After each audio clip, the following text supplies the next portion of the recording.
E como a imprensa internacional está tratando esse torneio como um fiasco? Tem uma pergunta para você. Você está assistindo a Copa do Mundo de Clubes da FIFA? Fala a verdade.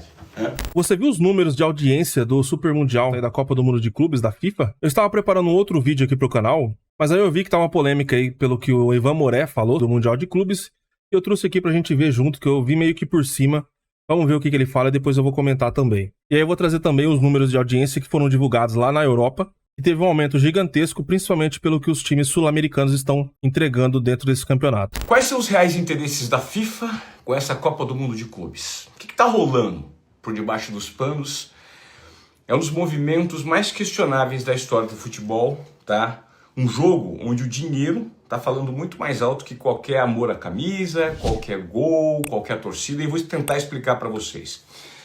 E é preciso a gente entender uma triangulação que existe por trás disso tudo, uma triangulação de poder formada pela FIFA, a plataforma de streaming da DAZN e simplesmente a Arábia Saudita. Parece teoria da conspiração, né? Só que não é. Acompanha o raciocínio. A DAZN, que é um gigante do streaming, pagou $1 bilhão para a FIFA pelos direitos de transmissão da competição. 1 bi, gente, e de dólares. E o mais absurdo, eles estão transmitindo os jogos de graça. Por que uma empresa gastaria tanto dinheiro para te dar de graça? Não é caridade? É estratégia de dominação para atrair um monte de gente para a plataforma, mesmo que ela no início opere no vermelho e tenha tempo lá na frente para consolidar uma audiência com publicidade, com dados do usuário ou outras formas de monetização. O importante é lead, tá? E aí, se liga, a Arábia Saudita entra em cena. Logo depois da DAZN pagar o $1 bilhão para a FIFA, a Arábia foi lá e comprou 10% da DAZN, injetando mais $1 bilhão na plataforma. Você acha que é coincidência? Ou é a prova de que o dinheiro de fato manda do jogo? Aí a FIFA, do nada, anuncia um fundo de premiação de $1 bilhão para os clubes do torneio, para atrair os clubes, né, os times grandes da Europa. E para fechar o ciclo, a Arábia Saudita ganha a Copa do Mundo de 2034 de presente. Assim, sem concorrência. Ou seja, é o dinheiro saudita de forma escancarada ditando as regras e comprando o futuro de um esporte chamado futebol, que é a paixão de milhões de pessoas. E a FIFA, que em tese deveria proteger o futebol, virou o quê? Virou um fantoche nas mãos de quem paga mais. Transformou o torneio num balcão de negócios e que a paixão do torcedor não vale nada. Vamos ser bem sinceros, não vale nada. Então, essa lógica se reflete até na forma como os times são selecionados. Você realmente acha que os times estão lá por mérito? Mérito esportivo? Vamos pegar o caso do time do Messi, do Inter Miami, tá? A desculpa oficial é que o time do Messi foi o melhor da temporada regular. Só que a verdade, gente, é que o Messi vende ingresso, tá? É uma jogada puramente comercial, que não tá nem aí pro mérito do time, entendeu? Agora, no próximo vídeo, eu vou tentar trazer para vocês as consequências de tudo isso aí, tá? Na vida dos atletas, na divisão dos prêmios, que faz um abismo entre os times, né? E como a imprensa internacional está tratando esse torneio como um fiasco. Bom, antes de ir para a segunda parte, que já está disponível, vamos ver o que o pessoal achou aqui nos comentários, né? Então aqui estão falando aqui o Hugo Campos, o melhor campeonato da FIFA que a FIFA já organizou. Quando era a Globo fazendo isso, tava tudo bem. A Globo fez isso a vida toda, a musiquinha, nananana.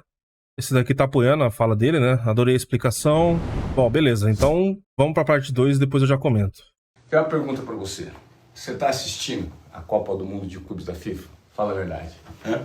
Bom, detalhe pro figurino aqui, vendedor de curso, né? Coach, legendário. Você notou que os estádios estão vazios? E a FIFA está fazendo de tudo, cara. Promoção. Se você comprar ingresso agora, você tem direito de comprar jogos para a Copa do Mundo do ano que vem lá nos Estados Unidos. Tá funcionando? Não tá. Não tá vendendo ingresso. Por quê? Porque o torneio é artificial, gente. Você já notou a diferença de nível entre os times? O que foi o 10-0? 10-0 do Bayern de Munique sobre o Auckland City. Espetáculo totalmente fake, comprometido. Um time de estrelas contra um time de semiprofissionais.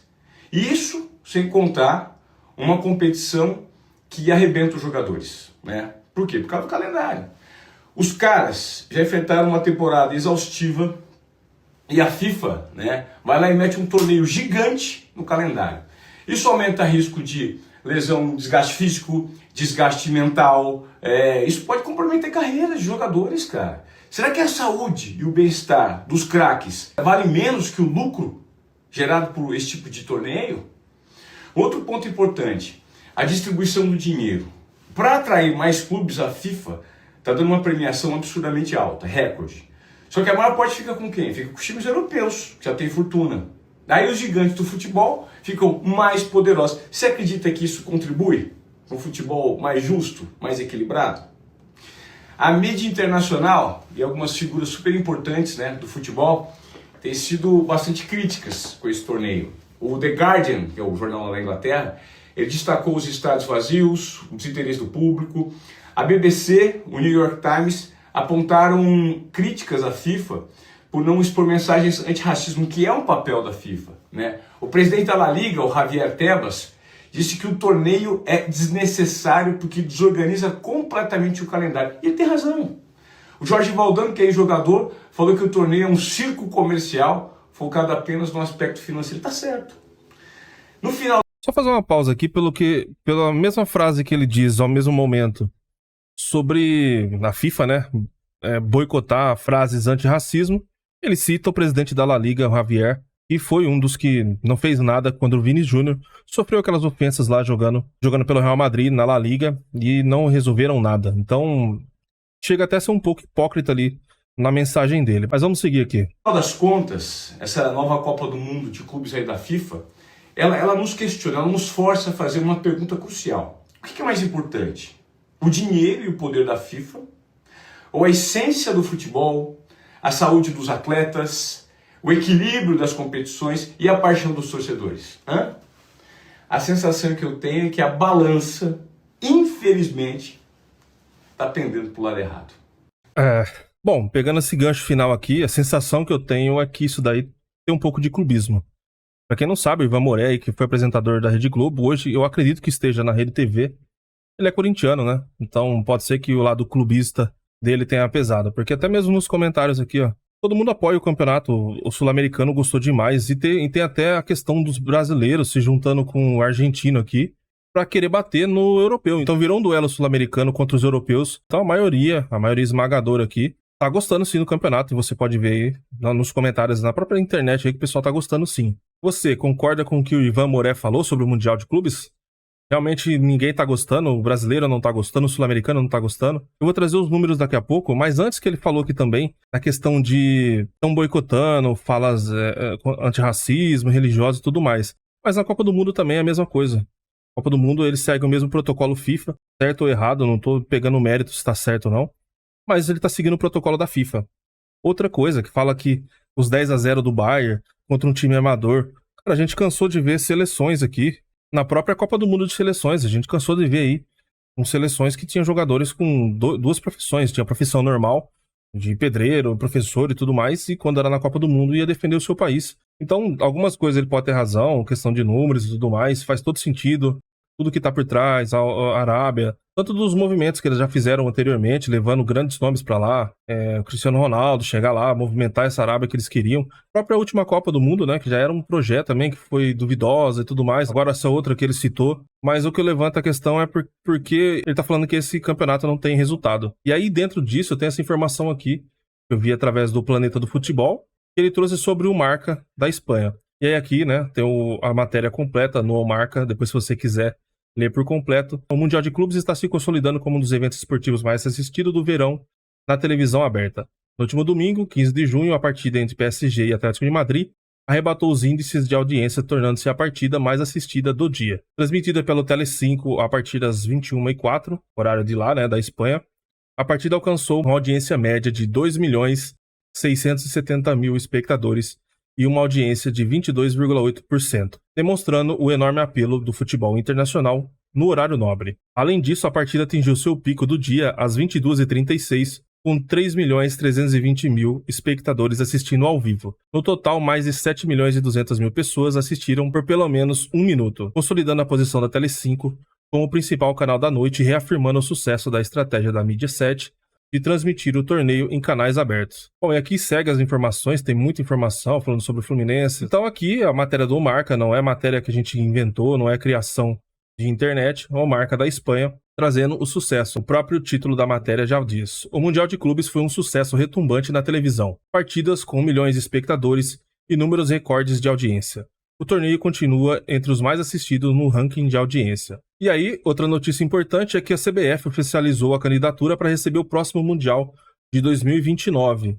E é uma coisa que, com certeza, se essa Copa do Mundo de Clubes fosse realizada num país com a cultura de futebol maior, não precisava ser diretamente no Brasil. Mas Brasil, Argentina, Uruguai, no México ali, cara, que fosse até mais fácil do pessoal chegar, né? Os Estados Unidos tem muito problema ali com imigração, visto, o problema político que tá tendo lá também, tá tendo muitas manifestações e tudo mais. Então, se fosse mais aqui na América do Sul, América Central, com certeza ia ser muito maior o sucesso no estádio também. Também aqui a gente já trouxe sobre o Mundial ser um fracasso, a gente trouxe os números aqui iniciais do Campeonato Mundial. Depois, se você não assistiu ainda, você pode conferir. E a FIFA teve que fazer uma mudança de última hora ali nos preços, que realmente não estavam vendendo tudo. A gente até vê vários estádios vazios, mas é muito desse problema cultural do lugar. Na mesma época agora que está acontecendo esse Mundial, tá tendo as finais da NBA. Então, pro americano, você entre NBA e futebol, eles vão seguir, lógico, a NBA. E aí o Brasil oficializa a candidatura aí para 2029. E aí tem mais informação aqui do Datafoot que pegou do nosso palestra. Samir Chaud e CBF querem reestruturar o calendário do futebol brasileiro. A CBF está falando diariamente sobre o tema do calendário e quer encontrar uma opção que refresque o calendário e que atenda aos detentores dos direitos de televisão. Eles querem que o Brasileirão ganhe um respiro para conseguir proporcionar grandes jogos dos clubes brasileiros, como estão vendo no Mundial de Clubes. Então é o que eu citei no último vídeo que eu postei aqui sobre o que a gente precisa trazer. Mais do que a gente desafiar quem é melhor, time europeu, time brasileiro, time sul-americano, é você trazer esse espírito aí de renovação, de vontade de jogar com coragem e também a questão de o que os times brasileiros podem render se tiver menos jogos, se tiver mais tempo para recuperar o jogador, para poder treinar. Porque aqui no Brasil, além do calendário que é difícil, tem muitos jogos, também tem a questão das viagens, então desgasta demais. Praticamente o jogador não tem tempo de se recuperar.